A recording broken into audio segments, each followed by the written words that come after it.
Waalaikumsalam warahmatullahi wabarakatuh. Bapak Ibu dan Mas Jody yang saya hormati, teman-teman saya yang saya sayangi, perkenalkan nama saya Esa Safira Ramadhani. Saya berasal dari SDN nomor 2 Batu Ampar. Di sini saya akan mendongeng yang berjudul Ujung Pandang dari Pulau Batu. Rumah-rumah batu kayu yang menghadap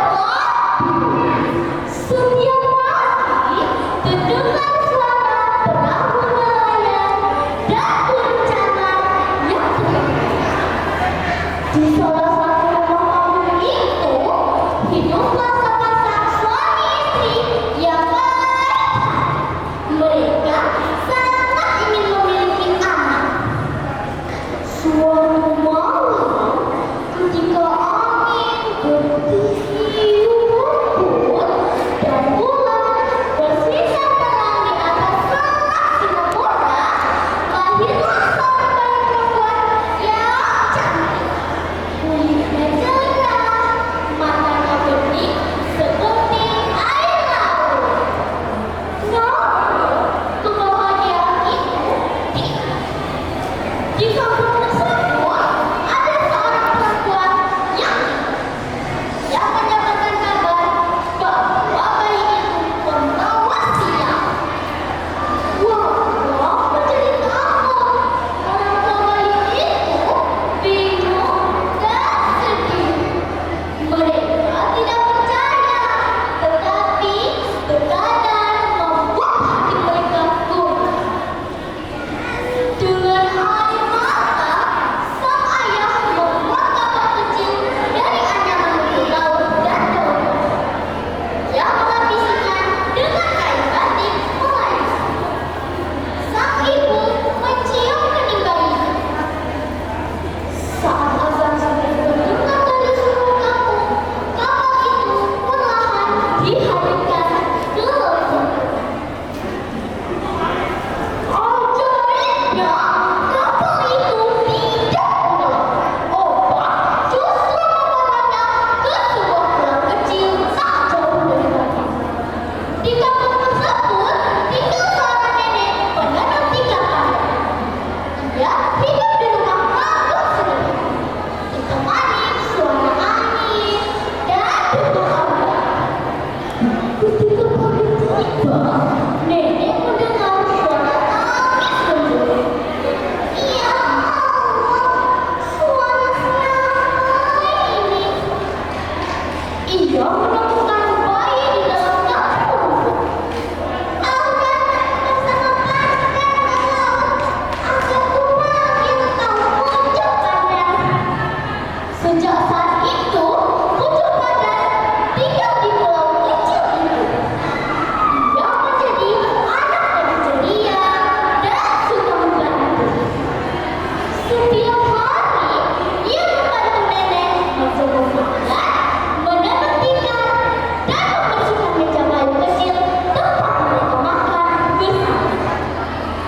Aneh, tapi nyata. Setiap kali Ujung Pandang berjalan di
diikuti